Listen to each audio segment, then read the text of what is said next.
संत संगतीचे काय सांगू सुख आपणा पारिले नाही तेथे साधू थोर जाना साधू थोर जाना साधू थोर जाना कलियुगी या लोकितोची सर्वाभूती सम शरीराचा ब्रह्मनिने कदा साधू थोर जाना साधू थोर जाना साधू थोर जाना कलियुगी नामा म्हणे गाय दुध एक सार साधू निरंतर भरते तैसा साधू थोर जाना साधू थोर जाना साधू थोर जाना कलियुगी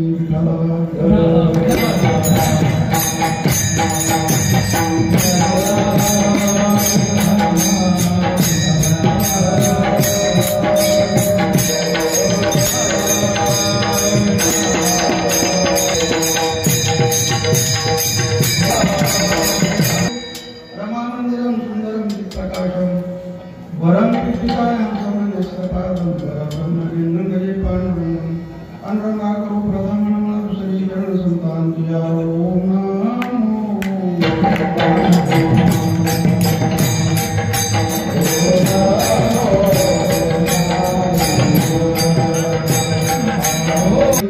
स्मरण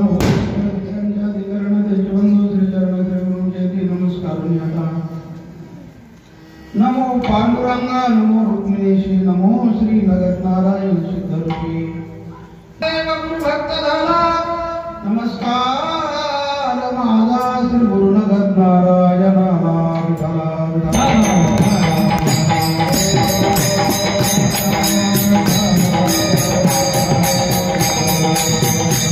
मनोजोमातुल्यवेगं जितेन्द्रियं बुद्धिमतां वरिष्ठं वातात्मजमानरयुतमुख्यं श्रीरामं शरणं प्रपद्ये संत संगतीचे काय सांगू सुख आपणा पारिके नाही तेथे साधू थोर जाना साधू थोर जाना साधू थोर जाना कलियुगी प्रस्तुत कीर्तन रूपी सेवेसाठी निवडलेला अभंग महान भगवत भक्त संत श्रेष्ठ विश्ववंद्य ज्ञानोत्तर भक्तीमध्ये अभिरात विहार करणारे प्रेममूर्ती नामदेव महाराज यांचा 4 चरणाचा चिंतनीय असा अभंग आहे।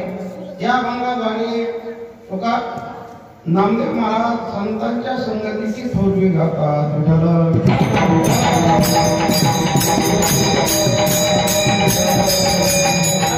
चिंतन करण्यापूर्वी थोडासा परिहार सालाबादप्रमाणे याही वर्षी भक्त शिरोमणी हनुमंतरायाच्या दरबारामध्ये भव्य आणि दिव्य स्वरूपामध्ये चाललेला हा अखंड हरिनाम सप्ताह भगवत कृपेने संत महंतांच्या आशीर्वादाने महान भगवत भक्त ज्ञानोबारायांच्या आशीर्वादाने तुकाराम महाराज यांच्या आशीर्वादाने नगद नारायणाच्या आशीर्वादाने आणि आमची परमार्थ प्रेमी हरिभक्ती परायण महंत नामदेव महाराज यांच्या शुभास्ते गायनाचार्य मृदंगाचार्यांच्या मार्गदर्शनाने ग्रामस्थांच्या अनमोल सहकार्याने चालत आलेला हा अखंड हरिनाम सप्ताह त्यातील आजचा सेवेचा 5वा दिवस 6वा काय 7वा कोणता काय दिवस असतो आणि म्हणून ही 6व्या दिवसाची सेवा योगायोगाने नारायणगडाकडे आलेली आहे। रस्ते फाटा या ठिकाणी आल्यानंतर आम्ही बरेच मोठे सप्ताह पाहतो। जाता येता गावाचं नाव वाचत होतो, परंतु आज पाहिल्यानंतर असं वाटतं जसं संसारामध्ये ऐश्वर्यामध्ये एक गाव आहे तसंच परमार्थात सुद्धा मोठं ऐश्वर्या आणि म्हणून एवढी मोठी मिरवणूक ही या देहाची नसून ही नगद नारायण बाबांची मिरवणूक आहे. नारायण गडाविषयी नारायण बाबाविषयी स्वाभिमान अंतःकरणामधलं प्रेम ओसंडून आलेलं आहे. आणि म्हणून परमार्थ करावा तर काही हवस असावं परमार्थात. जशी संसारात हवस असते मुलाच्या लग्नात म्हातारे सुद्धा मंडळ काय ते मळवट भरते. तसं संसार परमार्थाची हवस या रान्नी गावामध्ये आमचं पहिलंच वर्ष हे गाव पाहण्याचं आणि पहिलं या परमार्थाची उंच मोर अवस्था आपल्या जीवनात ती पाहिल्यानंतर आपल्याला द्यावे तेवढे धन्यवाद दिले आहे.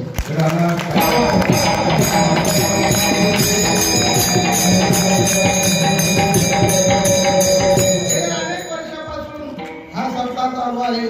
महाराजांच्या शुभास्ते आम्ही मादळमयला असताना सुद्धा सप्ताह चालूच होता. तेव्हा आम्हाला कोणी राम राम नव्हतं.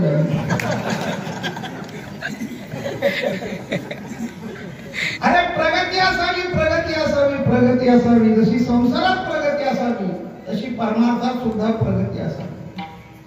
आमची अशी प्रगती झाली, आमची सेवा झाली का नाही माहित नाही. ज्ञानोबाबाच्या दरबारामध्ये सेवा केली, नारायण महाराजांच्या दरबारात आणून टाकलं आणि सेवा भावांतकरणामध्ये रुजावा. प्रगती होत असते, आशीर्वाद मिळत असतो. सेवा करता आली पाहिजे. सर्वांनाच येत नाही. शिव्या सर्वांनाच येतात पण सेवा सर्वांनाच करता येत नाही. नारायण बाबाची एकनिष्ठीची सेवा, गुरुवारी महंत महादेव बाबांचा आशीर्वाद मला एवढं मोठं केलं की नगद नारायणाच्या यादीत नाव नोंदवलंय. ही प्रगती परमार्थाची आहे.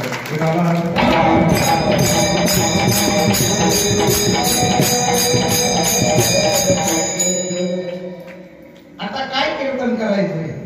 2 वर्षातलं हे पहिलं कीर्तन संध्याकाळचं. आमच्या वाट्याला काल्याचेच कीर्तन, रोज पोळ्याच खायला, भाकरच खायला भेटत.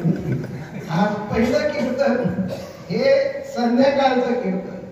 2 वर्ष झाले आमचा समाज या करोनाच्या महामारीमध्ये, या संकटामध्ये सापडलेला आहे.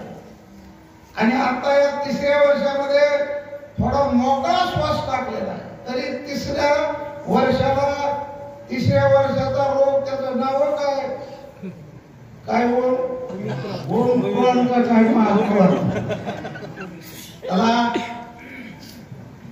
हे महामारीचा रोग काही काळानंतर येतच असतो. पैसा वाढले की भोग वाढतात, भोग वाढले की रोग वाढतात. भोगे रोगे जोडो निया. अरे पैसा वाढला की भोगाला सीमा नाही. म्हणून तर आमच्या साधू संतांनी हा राजमार्ग घालून दिलेला आहे. कंट्रोल करा, या भोगावर कंट्रोल करा, अंतर्मुख व्हा. भोगामध्ये रोग वाढतात आणि रोगाला कारण काय असं तर पाप पाप पाप. काही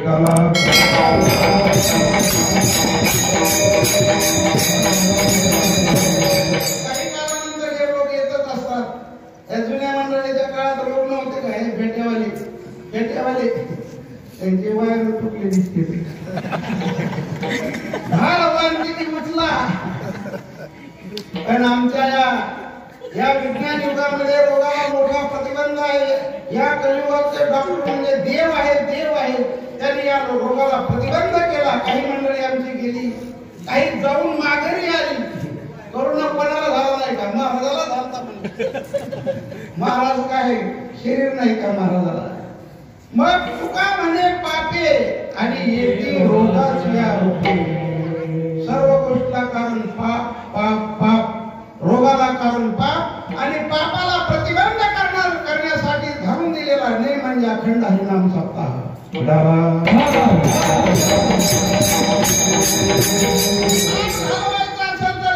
रामबाण उपाय आहे. हरि उच्चारा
सोप्यातलं सोपं साधन पाप घालवण्याचं रामकृष्ण हरी. आणि तर नारायणगडाच्या परिसरामध्ये हे 2 वर्ष संपल्यानंतर अशी सप्ताह सुरू केले. फक्त हरिपाठ आणि कीर्तन आणि दिवसभर नामचिंतन. रामकृष्ण हरी, रामकृष्ण हरी, रामकृष्ण हरी रे रामकृष्ण हरी.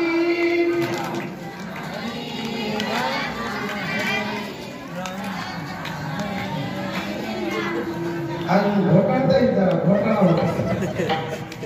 खरं नामचिंतन आहे. चला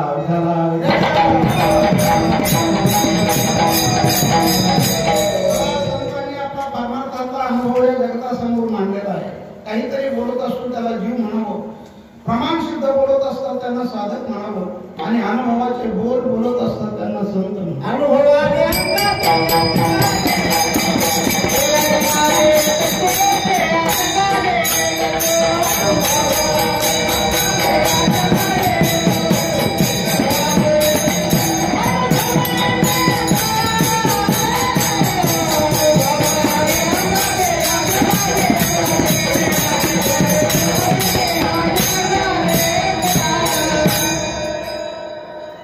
अनुभवाचं तत्वज्ञान असावं लागतं. त्यावेळेस पटतं, कळतं आणि परिवर्तन होतं. सांगणारा जर अनुभव नसेल तर पटत नाही, कळत नाही आणि झोपी आल्याशिवाय राहत नाही. अनुभवाचं तत्वज्ञान असं. आज आमच्या सारखीचा सांगणाऱ्यात अनुभव नाही म्हणून लोकात बदल नाही, उलट लोक चावट झाली. आमची कीर्तन आहे, आमचं कीर्तन ऐकून नुसतं मंडपात माना डोळे देत लोक. पण कीर्तन संत बायका चर्चा. एक म्हणतो महाराजांनी सुंदर कीर्तन केलं, दुसरा म्हणतो सांगायला चावट येत वागटीत पुढं तसं. क्रियेला किंमत आहे, आचरणाला किंमत, अनुभवाला किंमत. आमच्या संतांनी हा अनुभव जगतासमोर मांडलेला आहे. हजार वर्ष झाले या तत्वज्ञानाला जिवंत आहे आणि आपल्या जीवनामध्ये परिवर्तन करणार हे साधू संतांचं तत्वज्ञान आहे. आमचे संत पूर्ण बोधामध्ये मिळले, परब्रह्मामध्ये मिळले आणि जगाच्या परोपकारासाठी उरले. म्हणून संतांनी मार्ग दाखवला, मार्ग दाखवले गेले आधी दयानिधी संत ते. संतांनी मार्ग दाखवला, देव दाखवला नाही. आमच्यासारखे लबाड पुष्कळ आहेत देव दाखवणारे. मार्ग दाखवला, आपल्याला मार्गाने जायचंय, परमार्थातला अनुभव घ्यायचा आहे. देवाची भेट होणं म्हणजे काय, आपल्या जीवनात परमार्थातला अनुभव आला पाहिजे.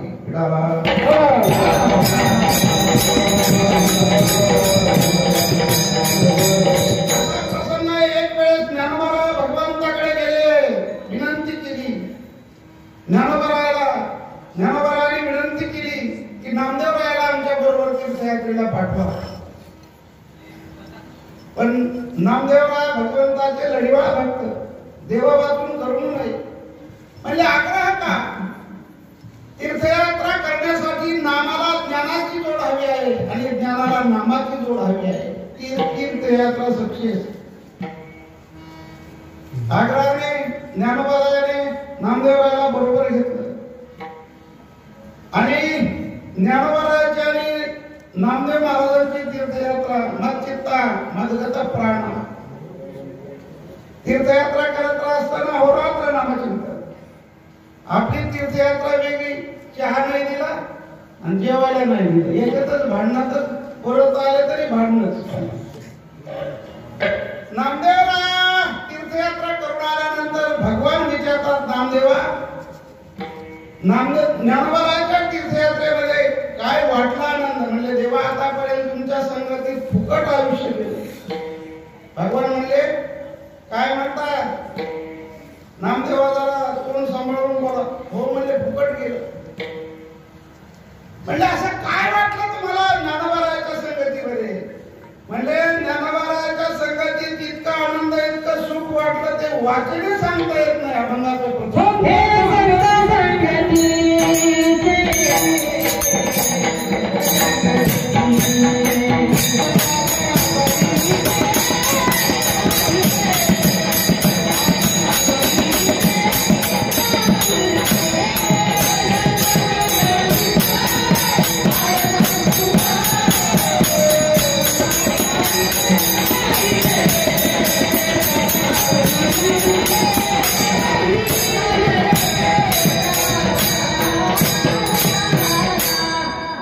धन्यवाद. धन्यवाद गायनाचार्य, मृदंगाचार्य.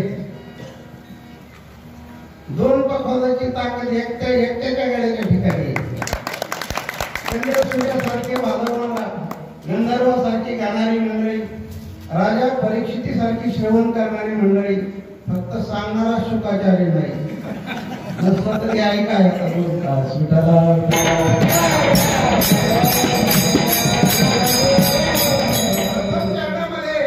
नामदेवराय आपला अनुभव सांगतात संतांच्या संगतीचा. जशी संगत तशी पंगत, त्याप्रमाणे फळ. आम्हा तुम्हाला संसाराची संगत, विषयाची पंगत दुःखाचं फल ठरलेलं आहे.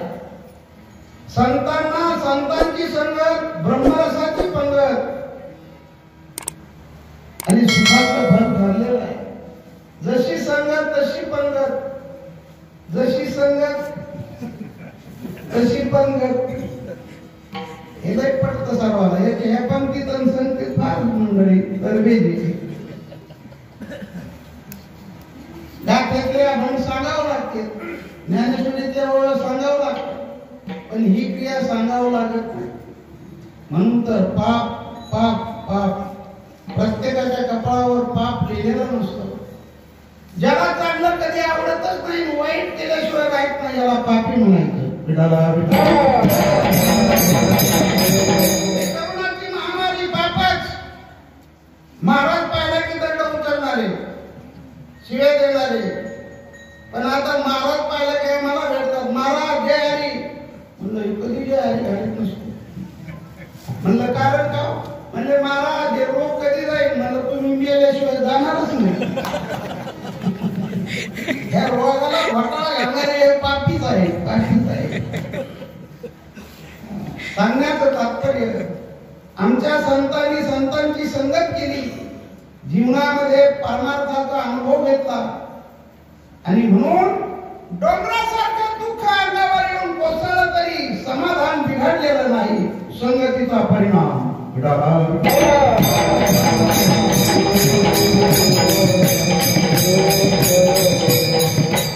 अरे चांगल्याला सुद्धा वाईटाची संगत घडली तर ते वाईटाला बिघडतं.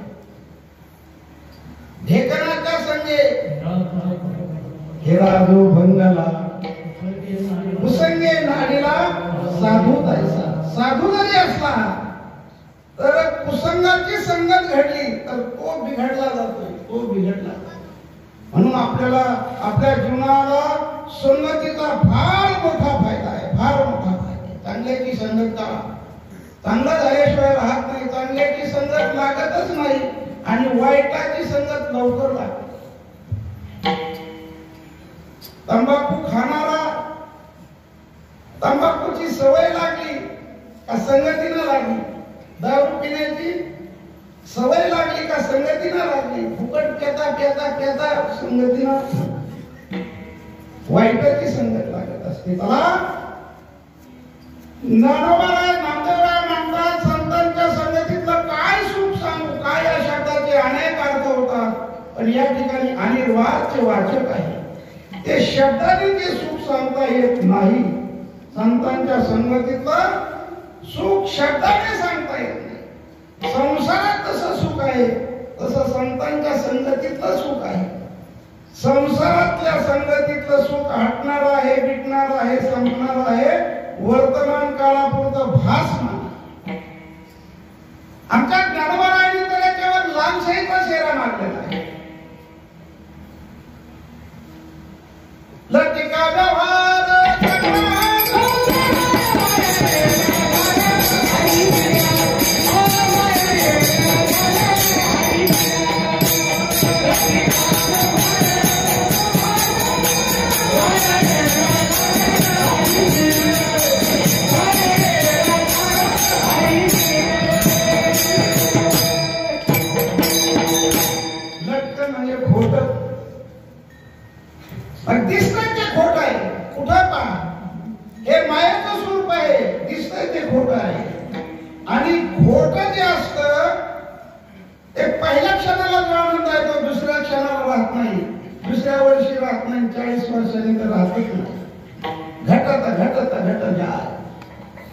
संसारातलं सुख आटणार आहे, मिटणार आहे, संपणार आहे. माध्यानाला सूर्य आलेला आहे. मृगजळ आजत का दिसत का भासत? बोला बोला. मृगजळ आजत का दिसत का भासत? त्याच्याशिवाय मी पुढे जाणारच नाही. मीच काय कुठं घेतलं काय? भासते. लाजू नका, बोला. भासते. भासमान आहे म्हणून हरिण पाणी म्हणून पळतय, उरी फुटून मरतय, पण भेटत नाही पाणी. तसा संसारातला जीव सारखा पळतोय. आज सुख मिळेल, उद्या सुख मिळेल नाही. सर्व सुखाची आशा संसारातलं सुख दिसायला आहे, असायला नाही.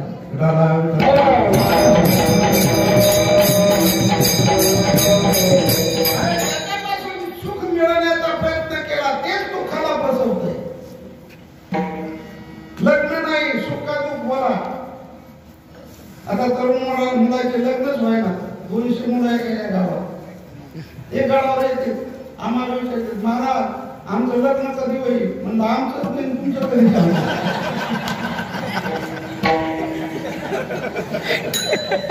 कोणाला काय विचार मी घ्यायला गेले? तू विचार माझा उद्धार कधी होईल?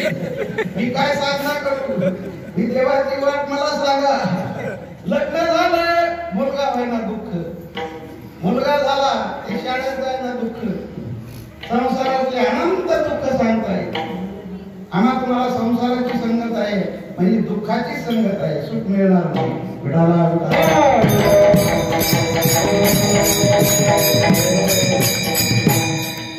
पैशापासून सुख नाही, पदात सुख नाही, कशात सुख नाही. ज्याच्यापासून सुख म्हणतो ते दुःखाला फसवतो. संसारातलं सुख घटत घटत घटत जाय. 8च्या आकड्याप्रमाणे. 8चा आकडा कसा घटत चाललाय? 8 एक 8 आहे बरो. 8 एक 8 8 जोडी. वा काय हुशार पोर आहे.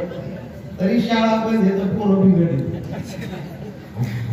16ची बेरीज करा. 6 आणि 1 7. 8तून 7च राहिले. 8 त्रिक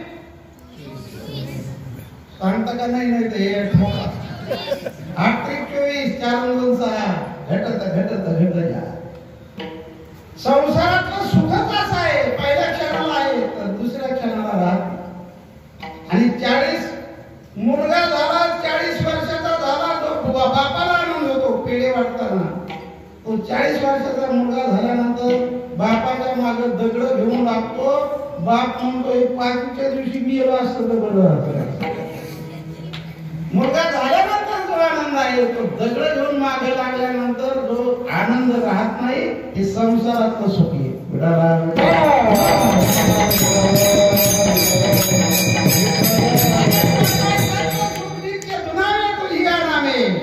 नवाच्या आकड्याप्रमाणे बदल नाही. 9 2 18. 8 1 9. 9 3 27. 7 2 9. 9 4 6 3 9. 9 5 5 4 9. मुलं इतके हुशार तर त्यांचे बाप किती हुशार. मुलं इतके तेज बुद्धीचे आहेत. हेच मुलं उद्या डॉक्टर, इंजिनियर, मोठमोठे ऑफिसर होतील. म्हणून आम्ही नेहमी सांगत असतो, शेती विका पण मुलं शिका. संपत्ती हीच मुलं शिकवणं, हीच ती संपत्ती संसारातली आहे.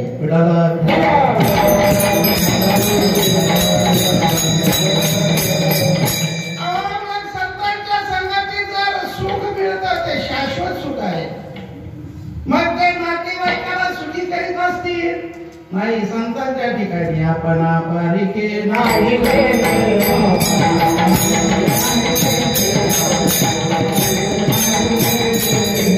संतांच्या ठिकाणी आपोपर भाव नाही.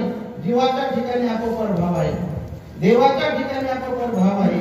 आणि संतांच्या ठिकाणी आपोपर भाव नाही. जीवाच्या ठिकाणी आपोपर भाव आपलं ते आपलं आणि दुसऱ्याचं ते पेटलं पाहिजे. हा जीवाचा स्वभाव आहे. त्याच्यावर पुष्कळ बोलता येत चालत. देवाच्या ठिकाणी आपोपर भाव आहे. भक्ता राखे पायापाशी, दुर्जनाशी संहारी. पण संतांची भूमिका आहे का? दुर्जन मंडळी नाही. दुर्जनाच्या ठिकाणचा दुर्जनपणाचा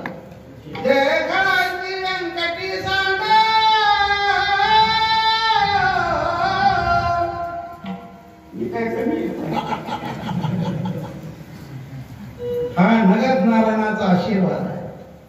देव म्हणतो दुर्जन बरोबर, पण आमचे संत म्हणतात दुर्जनाच्या ठिकाणचा दुर्जनपणा जावं आणि त्याच्या ठिकाणी साधू वृत्ती तयार हो. म्हणून पुनरुक्ती करून सांगतात, साधू थोर जाना, साधू थोर जाना, साधू थोर जाना कलियुगी विठ्ठला.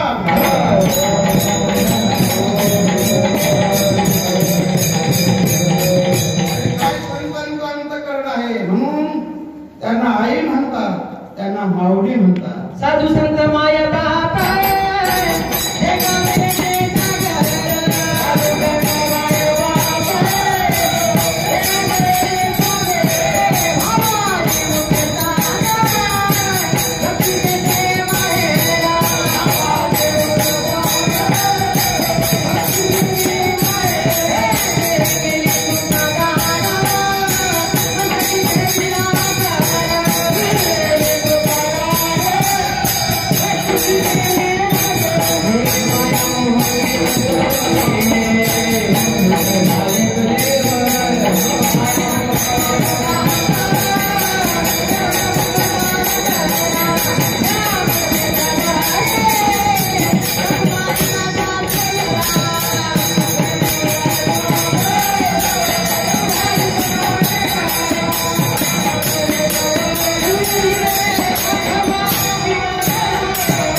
संत त्याला देवाच्या ठिकाणी आपोपर भाव, जीवाच्या ठिकाणी आपोपर भाव आहे. पण आमच्या संतांच्या ठिकाणी आपोपर भाव नाही. हे विश्वाची माझे घर ही व्यापक ओढ संतांची. आणि देवाचा जीवता आहेच, आपोपर भाव आहे त्याच्या ठिकाणी. पण देवाच्या ठिकाणी फक्त भक्ताला पायाजवळ ठेवतो आणि दुर्जनाला मारतो. एक रामायणाचं उदाहरण आहे. दोन भावात भांडण लागले. वाणी सुग्रीवचं भांडण लागलं. मला अजून कळालं की आता सुद्धा भावाभावात का भांडण आहे, पहिल्यापासून चालू आहे. याचं गणितच सूत्र नाही अजून. भांडणं कशामुळं?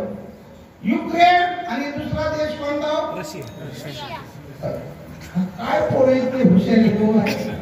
रशिया. रशिया आणि युक्रेनचे भांडणं कशामुळं?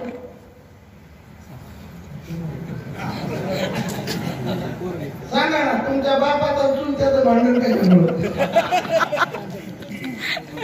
शेजाऱ्याचे भांडण कशामुळं? जाऊ द्या बाकीचं. महाराजाची भांडण कशामुळं? अरे याच्यामुळं खालून जे पेटलंय तर शेंड्यापर्यंत फक्त स्वार्थ, माझं इथून बांध माझा, भावाभावात भांडणं, बांधात भांडणं. युक्रेन आणि या दोन देशाचे भांडणं. ही सीमा माझी, ती सीमा माझी. अरे याच्यातच भांडणं आहे. पण संतांच्या ठिकाणी हा आपोपर भाव नाही. हे सर्वांच्या ठिकाणी आपोपर भाव आहे. मग दोन भावात भांडणं, वाली आणि सुग्रीव भांडण लागलं. भांडण कशामुळं? रामायण ऐकणारी मंडळी त्या वालीने सुग्रीवाला असं मारून मारून घेतलं. भांडण कशामुळं सांगता येईल? सुग्रीवालीचं भांडण कशामुळं? आमच्या मंडळीला नाही काय करायला सुग्रीवालीचं भांडण कशामुळं तुम्हाला माहित नाही, महाराजाला विचारतो. महाराजाचं उत्तर मीच देतो, तुम्हाला माहिती आहे पण तुम्ही लय गप्प शेगडी. पत्नीमुळं भांडणं याच्यामुळं सर्व बायका पायका आणि प्रतिष्ठा भांडण याच्यामुळं. या देशामध्ये नेत्याचे भांडण कशामुळं? प्रतिष्ठेमुळं. बायका पायका आणि प्रतिष्ठा हे तीन सोडा. अरे तो साधूच आम्हाला राख लावून फिरेल त्याच्या ठिकाणी द्वेष मत्सर नाही, काम क्रोध नाही.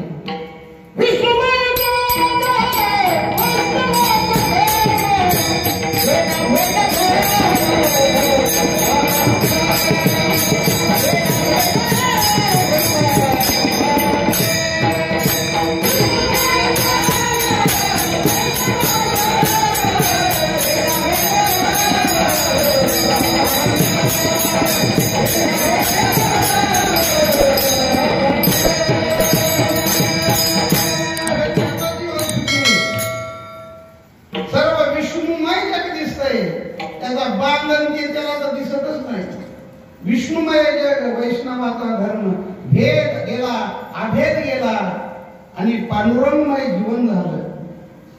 पण हे सुग्रीवाल्याचं भांडण पत्नीमुळे. त्या वालीने सुग्रीवाला असं मारून मारून घेतलं. रक्त बंगळ झाला तो वाली सुग्रीव. आणि सुग्रीव म्हणतो भाऊ सोड मला, त्या आंब्याची वाटणी तुलाच घे, मी काही म्हणणार नाही पण मला आता जीवदान दिलं सोडून. तो रक्त कुशीत निघाला. कोण? सुग्रीव. त्याने अशी कथा ऐकली होती, तो भगवंताला शरण गेल्यानंतर भगवान आपली काहीतरी पाठ राखण करतो, आपल्या बाजूला येतो असं माहित होती कथा. तो रामाकडे शरण गेला. राम सुद्धा रडत बसले होते. कशामुळं? आलं का तिथे जाता? राम सुद्धा रडत बसले होते सीतेमुळं. तुम्हाला विचारी जाता प्रश्न. मग समानशीले व्यसनेषु सख्यम, दोन अंतःकरण दुःख एक झाल्यानंतर मित्रपणा जमत असतो. सुग्रीवाने आपली कथा सांगितली, रामाने आपली कथा सांगितली. राम म्हटलं मी तुला सहकार्य करतो, सुग्रीव म्हटला मी तुम्हाला सहकार्य करतो. जा म्हणले परत युद्ध कर त्या वाली बरोबर, मी तुला बाण घेऊन त्या वालीला एका बाणामध्ये मारतो. आता असं सहकार्य मिळवून दोन ठाकऱ्याला काय म्हणून कोणाचं ऐकू नाही. ते भांडण लागले म्हणतात तुला काय करायचं, मी मोरटी घेतो, मी पण काय त्याच्याकडे कोणाच्या जीवावर कोणी उड्या मारून आणि हे केलं. रक्त कुशीत आलेला गेलं. परत ढाकाई म्हणले वाली हरा जरा असला शूर तर माझ्याशी युद्ध करशील. म्हणजे काय पिनला आताच मारून मारून दाखवा आलं युद्ध जुळतं. राम बाण जोडून होते पण कोणाला बाण मारावा कळेना. दोघं सारखं दिसत होते. न जाणो सुग्रीवाला जर बाण मारला तर किती पाप लागेल म्हणून जागेवरच बाण. त्या वालीने असा मारू मारू घेतला सुग्रीव. सुग्रीवाने हात जोडले. परत भाऊ म्हणजे एवढीच बाग जीवदान दे, परत तुझ्या वाटत जाणार नाही. दिलं सुरू. निघाला हा सुग्रीव. म्हणून राम त्याच्या पाठीमागे गेला. ए सुग्रीव ऐकली आया बाग, मला वाटलं देव तरी खरा असेल पण देवाच्या सुद्धा गाडी लागून परत त्याला बोलून आणलं. हात फिरवला. अरे म्हणले मला दोन्ही सारखे दिसत होते पण कोणाला बाण मारावा का? भगवंताने सुग्रीवाच्या गळ्यामध्ये हात घातला आणि दामाले युद्धाला. म्हणजे आता तर जगणारच नाही. पण रामाचे शब्द जा म्हणजे युद्ध कर. भाऊ म्हणजे वाली ही म्हणले म्हणजे काय बिनलाद इतकं वाले इतकं बिनलाद असतं का? युद्धातून भगवंताने बाण मारला. वालीला बाण मारला आणि वाली जमिनीवर कोसळून पडलेला आहे. डोळे उघडून पाहतो तर श्याम सुंदर मूर्ती भगवंताची त्या वालीने पाहिली. तेव्हा तेव्हा वाली त्या रामाबरोबर भांडतोय, पराबी कलामाई शरके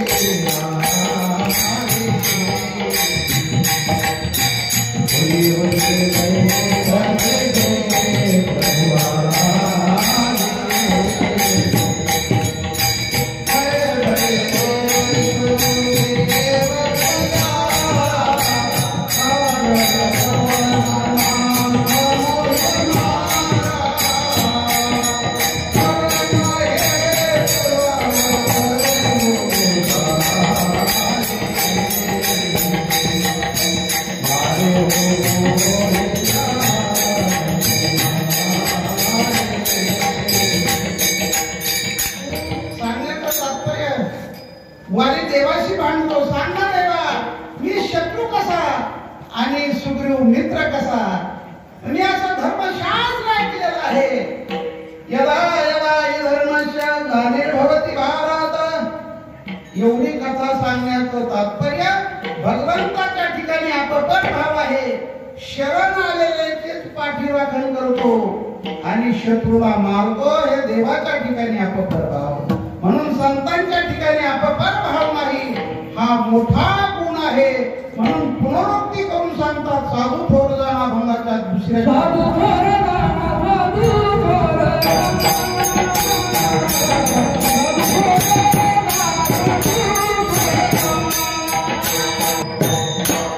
धन्यवाद धन्यवाद. दुसऱ्या चरणामध्ये पुनरुक्ती करून सांगतात, साधू थोर जाणा, साधू थोर जाणा, साधू थोर जाणा कलियुगी. शास्त्र असं आहे, एक शब्द दोन वेळेस उच्चारला तर दुरुक्ती होऊ शकतो. आणि या ठिकाणी पुनरुक्ती करून सांगतात, साधू थोर जाणा, साधू थोर जाणा, साधू थोर जाणा कलियुगी. सर्वात थोर कोण असेल तर साधू. म्हणून आज माणसं माणसं आहेत, माणसं माणसात येतात आणि माणसाने माणसाचा आकार धारण केला. ही साधूच्या तत्वज्ञानाची ताकद आहे.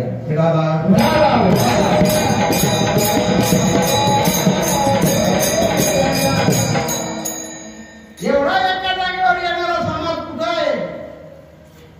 अनेक पक्षाचे अनेक विचार आहेत, अनेक लोक आहेत, पण असं हे एक व्यासपीठ आहे की इथं सर्व पक्षाचे मंडळी एकत्रित येतात आणि या धर्म कार्याला सहकार्य करतात. ही एक जादू आहे.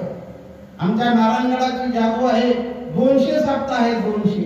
मग कोणत्या गाव पेटलेले नाही, कोणत्या गावात वाद नाही, पण सप्ताहाला नारायणगडचा तर सर्व एकत्रित येतात आणि 8 दिवस विचाराने भक्तीमध्ये आनंद लुटतात. ही एक जादू आहे आमच्या साधू संतांच्या तत्वज्ञानाची. म्हणून साधूच थोर जाणा. स्वतःचं पद देतात, देव सुद्धा देत नाही आपलं पद. इथल्या सरपंचाला म्हटलं मला 8 दिवस राहू दे तुमचं पद. अरे या सरपंचासाठी काय मारामारी आहे. पण संत स्वतःचं पद देतात, हे एक आश्चर्य आहे. आपण सारीखे करीती तात्काळ आणि नाही काळ वेळ दया नाही.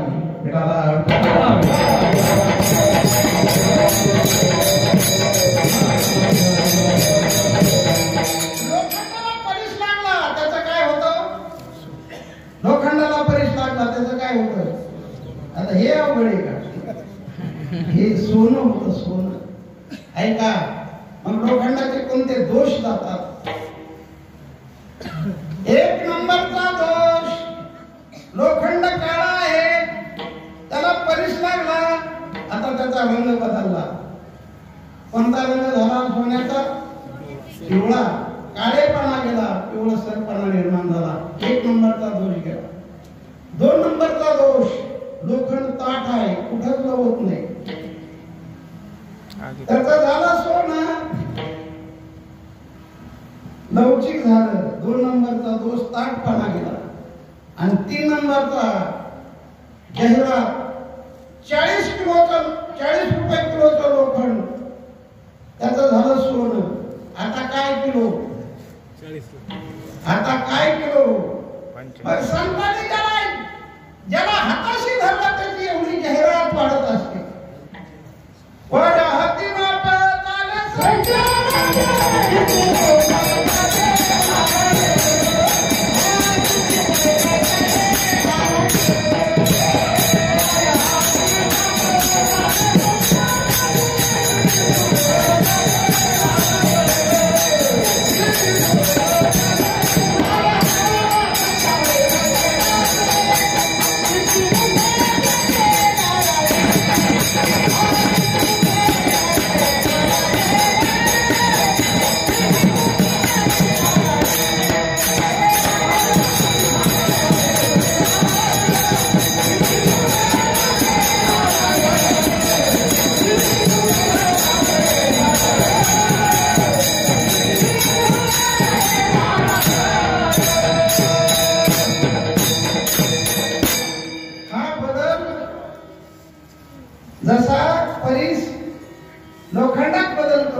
साधू आणि तुम्ही परिसरचे, आणि तुम्ही लोखंडाचे.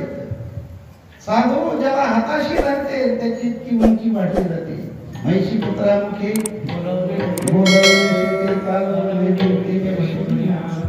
ज्ञानोबाच्या सोहळ्यामध्ये आम्हाला पालखीचं दर्शन का घोड्याचं? बोला कोणाचं? दर्शन आहे घोड्याचं का पालखीचं? घेतात सोहळ्यात आधी घोड्याचं. तुमच्याकडे मिळेल काय घोडी? पण साधूने ज्याला हाताशी धरलंय त्याची इतकी उंची वाढली जाते. म्हणून साधू थोर जाना, साधू थोर जाना. चोराला साधू बनवतात. चोर पुढे साधू होत असतो का?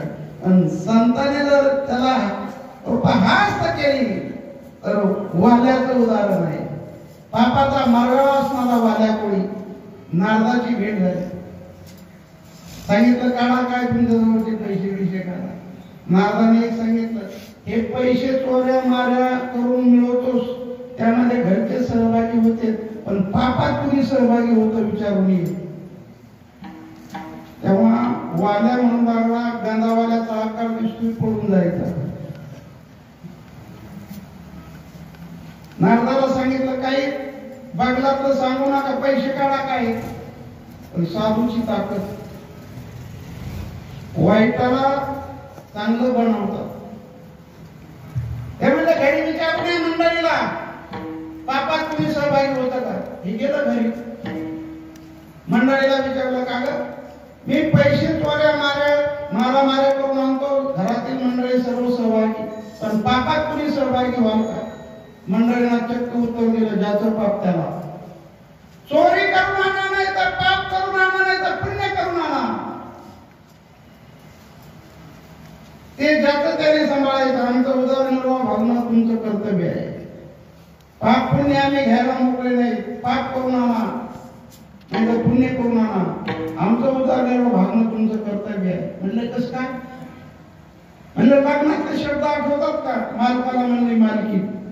लग्नातले शब्द आठवतात का? ब्राह्मणाचे सर्वांच्या हातामध्ये अक्षरा होत्या. लक्ष्मी कौस्तुभ पारिजात कसुरा. आता कसे टॉप करलेत साहेब.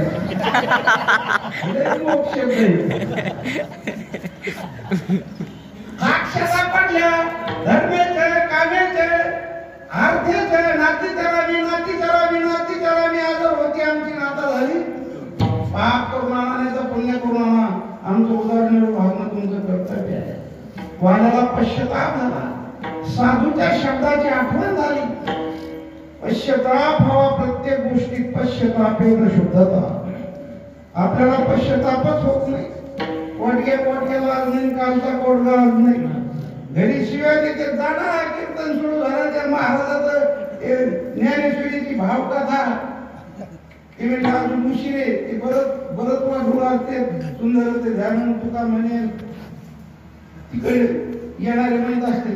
हे एका महाराजाचं तेव्हा आता आपल्याशी भाकर टाकायची नसती. महाराज व्यवस्था येता होता पिते तर मग भाकरी पाहतात त्या पिठाला.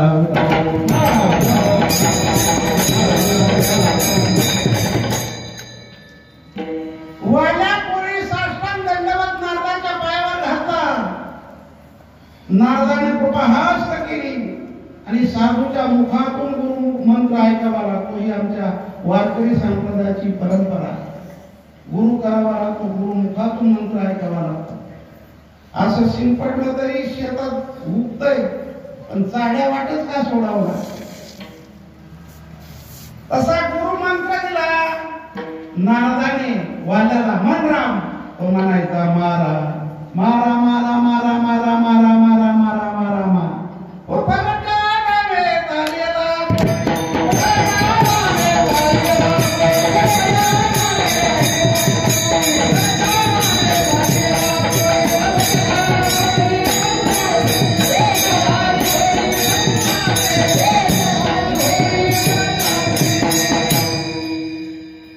मंत्र दिला, गुरुमुखातून मंत्र ऐकला.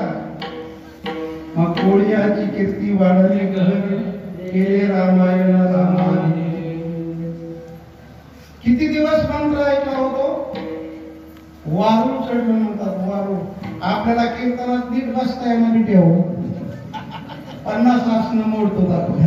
आपल्याला वारू कवा चढायचं या जन्मात शक्यच नाही. अरे अंतःकरणामध्ये अंतर्मुख वृत्ती व्हावी लागते आणि गुरुमुखातून ऐकलेल्या मंत्राचा उच्चार करावा लागतो. आपण माळ घालताना म्हणतो दिलाय मंत्र दिलाय, पण त्याचं काही आचरण होत नाही, याची काही विधी क्रिया करत नाही, म्हणून जीवनामध्ये बदल आणि परिवर्तन होत नाही.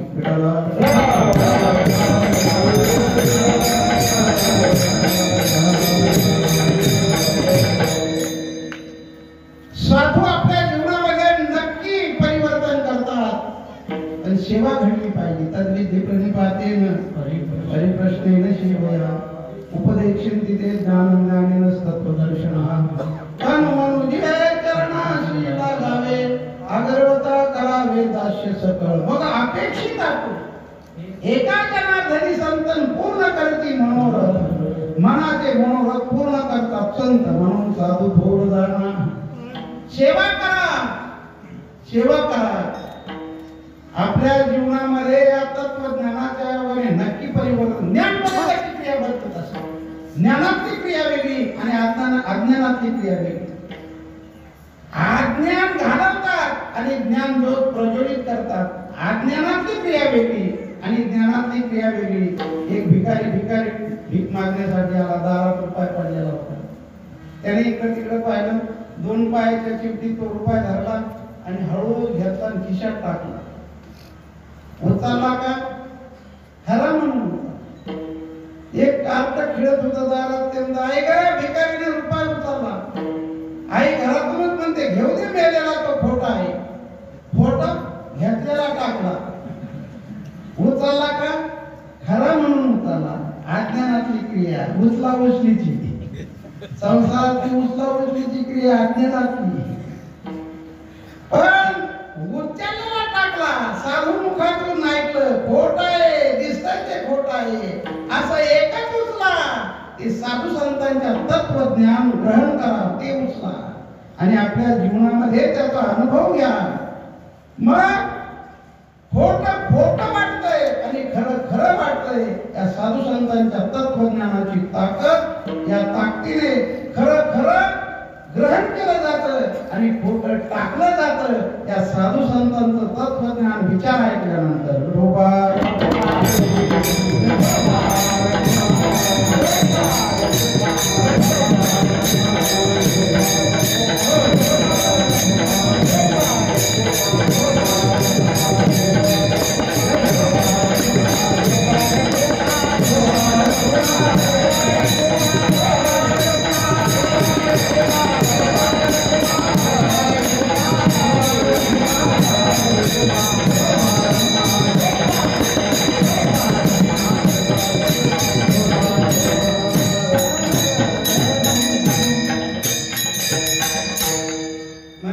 कलियुगामध्ये साधू थोर जाणा, साधू थोर जाणा, साधू थोर जाणा कलियुगी.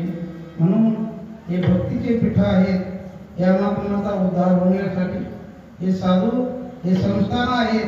हे महात्माच्या या मुलावर अध्यात्म ज्ञानाच्या संस्काराची घडण करण्यासाठी. एक नारायणाचं उदाहरण आहे. नारायण बाबा पंढरपूरची वारी करत असत आणि गेवराईच्या पुढे कोणतं शहागड. हे इतिहास जुन्या मंडळीच्या मुखातून ऐकलेलं इतिहास साधूची ताकद सांगते. आणि म्हणून एकाला महारोग होता. महारोग सर्व दवाखाने करून औषध गोळ्या कुठला इलाज झालेला नाही. ते नारायण महाराज वारी करायचे, पायी वारी करत यायचे आणि वारी करत असताना अहोरात्र भगवत चिंतनामध्ये रमून जायचे साधू. वारकरी पूर्वीचे पायी वारी करायचे.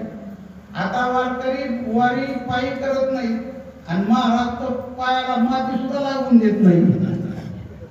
अशी हौशी महाराज झाले. पण वारकरी म्हणले तुमच्याकडनं वारकरी येतोय, स्नान करतोय, त्या वारकऱ्यांनी स्नान केल्यानंतर जे वला चिखल होतोय तो चिखल अंगाला लावा.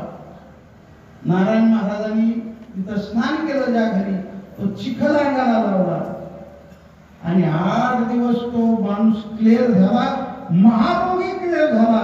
ही साधूची ताकद आहे, ही साधूची ताकद. म्हणून हजारो आमच्या या नारायणगडावर महिन्याला वारकरी येतात. हा परमार्थातला अनुभव आहे. अनेकाचे मनोरथ पूर्ण होतात आणि लाखाने हजाराने माळी घालतात. म्हणजे महाराज आमचा पोराचा असा नवस होता आणि तो नोकरीला लागल्यामुळे हे हारे. हे साधूच्या दरबारामध्ये जाऊन साधू हे जीवाचे मनोरथ पूर्ण करतात. हा आमचा नारायण बाबांचा अनुभव आहे. विठाला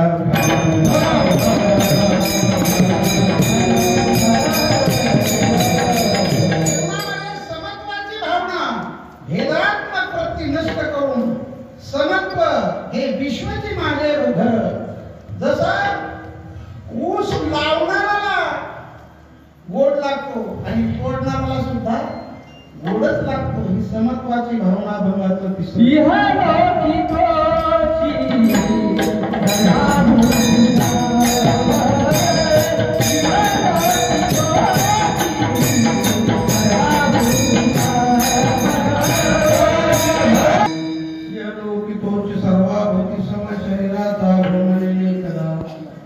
नामा म्हणे गाय दूध एक सार साधू निरंतर वर्ती तैसा. सारातलं सार जीवन साधूच. गाय अनेक पदार्थ खाते पण सार दूध देते. जीवनातलं सारातलं सार जीवन आम्हा तुम्हाच्या कल्याणासाठीच खर्च करतात आणि आम्हा तुम्हाला या तत्वज्ञानाच्या योगाने देहाचं मिथ्यात्व पटवून देतात, देह संबंधीचं मिथ्यात्व पटवून देतात आणि आत्मस्वरूपाची ओळख करून देतात. नकोम देहो निर्वियान प्राणो मनोधी विकारी पारित विनाशिपात दृश्यत्वाचे घटू देता. स्थूल देह म्हणजे आपला नाही, स्थूल देह आपण नाही, सूक्ष्म देह आपण नाही, पंचकोश आपण नाही. पंचकोशातीत असणारं जे परब्रह्म स्वरूप आहे चिदानंद रूप शिवोहम शिवोहम हे बोधावर आरोप करतात. आत्मस्वरूपाची ओळख करून देतात. तूच देव आहेस हा तत्वमसी या बोधावर आरोप करतात. म्हणून साधू थोर जाना, साधू थोर जाना, साधू थोर जाना. कलियुगी एक वेळेस असा प्रसंग घडलेला आहे. नदीला पूर आलेला होता आणि 10 प्रवासी प्रवासाला निघाले. पण पुरातून जायचं कसं? त्यांनी उड्या टाकल्या पुरात. जवान होते, शिक्षक होते. पोहून पैलतीराला गेले. पैलतीराला गेल्यानंतर म्हणजे आपण सर्व आलो का मोजून पहा का बुडाला एखादा. मोजायला सुरुवात केली. प्रत्येक जण मोजू लागला. 1 2 3 4 5 6 7 8 9 9च भरायचे. बरं का झोपणार आहोत. आता तुम्ही आकारालाच आलात. प्रत्येक जण मोजायचे तर 9 भरायचे. कारणे द्या परावर. 10 प्रवासाला निघाले. पोहून पैलतीराला गेले. पण प्रत्येक जण मोजायला लागला तर 9च भरायचे. कारण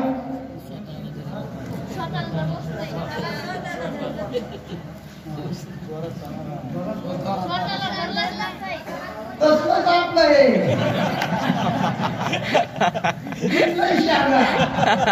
तू कसा तसं प्रत्येक जण स्वतःला सोडतोय, स्वतःला सोडतोय.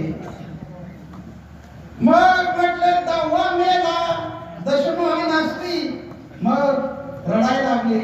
एक पांथस्थ रस्त्याने चालला होता. म्हणले जवान येत रडायला काय झालं? म्हणले काय रडता? म्हणले आम्ही 10 प्रवासाला निघालो पण एक नदी पुढून गेला म्हणून रडतो. त्याने अशी नजर फिरली तर 10ची 10 आहेत म्हणजे. कशावरून मोजा पाहू तर चूक लक्षात आली कोणाच्या? तिराईत माणसाच्या. मग स्वतःची चूक स्वतःला कळत नसते. स्वतःची चूक स्वतःला कळत नसते. हे कीर्तनाला ऐकायला आलेल्या लोकांनी ध्यानात ठेवा.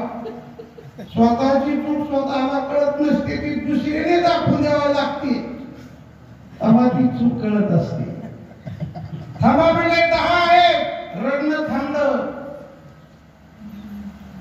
देव आहे इथपर्यंत कळलं. मग दाखवा ना कुठे दहावा दाखवा ना. मग दहावा दाखवण्यासाठी असा वला लिंबाचा फोक काढला. आता सांभाळून राहा. आणि दहावा सापडून देण्यासाठी मोजायला सुरुवात केली. 1 2 3 4 5 6 7 8 9 और खूप मोडा दुसरा नवा काढा. मग तुझ्यासाठी ते एवढा घोटाळा असा ठोका टाकला. तूच नवा आहे. तसं देहाचा निराश करत गेल्यानंतर ज्याचा निराशच होत नाही तूच देव आहेस. इतर ठिकाणी फिरू नको. सुखे येतो घरा नारायण.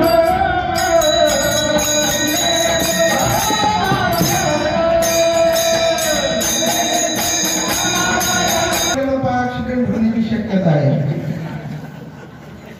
आता तापल्या आमचे वारकरी मंडळी. अरे तूच देव आहेस सर्वांचा निराश करत. मग हे कुठं कळतं? कोण्या बाजारात ज्ञान मिळतं तर संतांकडे. त्याच्यासाठी संतांची सेवा करा.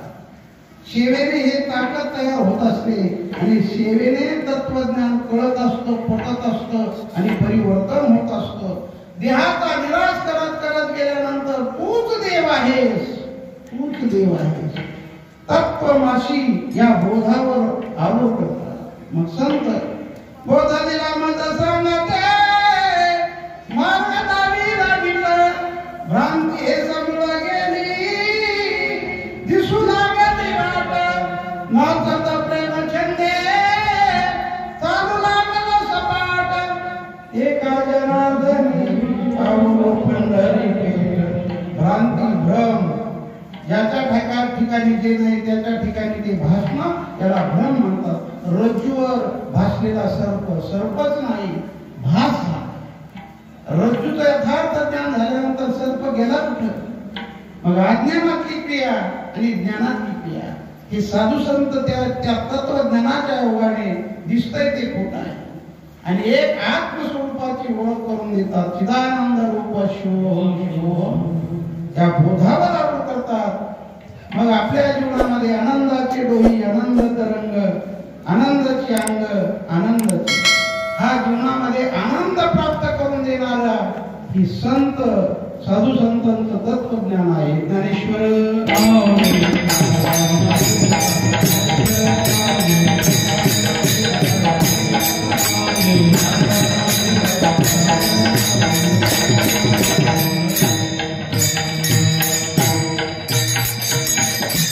म्हणून आनंद वाटला. कीर्तन संपत आलेलं आहे. असं वाटतं अजून 1 तास बोलावं. काय शिस्त आहे. टाचणी पडत तर आवाज निघेल. ही हवस परमार्थातली आहे. हे किती वर्ष सप्ताहातलं? 32. देवापेक्षा सर्वापेक्षा या कलियुगामध्ये साधू थोर जाना कलियुगी. संतांची शिकवण घ्या. काहीतरी आचरणात आणा. हे भाड्याचं शरीर आहे. भाडं भरून घर खाली करावं लागणार. हे मनुष्या फिर करना पडेगा. काया कोटी खाली करना पडेगा. भाडे के भूमन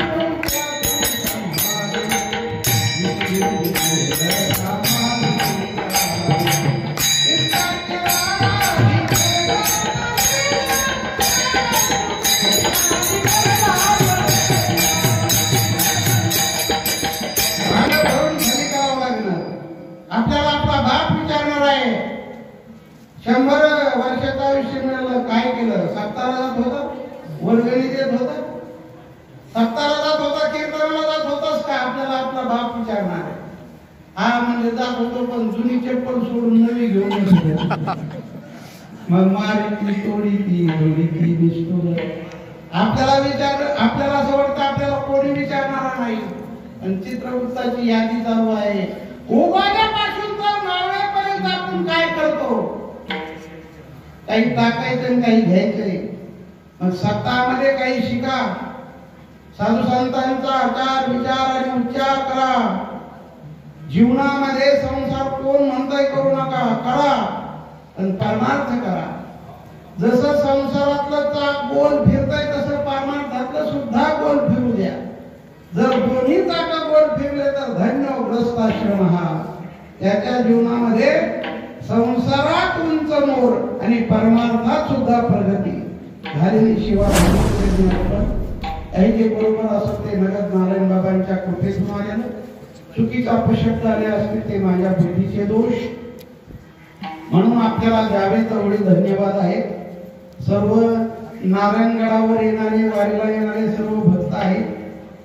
सर्व मंडळी परमार्थ करणारी भक्त मंडळी आहेत. असाच परमार्थ आपल्या जीवनामध्ये रुजावा आणि आपल्या जीवनामध्ये प्रगती परिवर्तन व्हावं.